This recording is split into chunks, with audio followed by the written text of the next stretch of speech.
When You Need Wings is a book that is especially close to my heart. My name is Lita Judge, and creating stories is how I found my voice.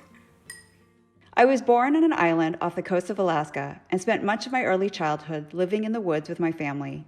When we moved close to town, I was completely unprepared for the loud, exuberant setting of school.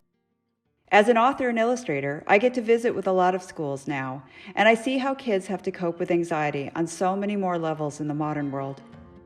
When You Need Wings is about a girl who walks to school with her dad and enters the playground to be immediately overwhelmed by the chaos around her. But instead of panicking, she retreats for a moment into herself. And once she gets there, she can control things. She can find moments of joy and strength by what she imagines in her mind. My process always begins with drawings. I want the pictures to tell most of the story so that the reader feels like they are sitting alongside the girl, witnessing the world she imagines for herself. Words come much later. I give the reader space to imagine, for them to find themselves within the story and take off into their own moments of strength. Once I have the words and sketches, the real fun begins, painting the world I've created with watercolors. Painting for me resembles life.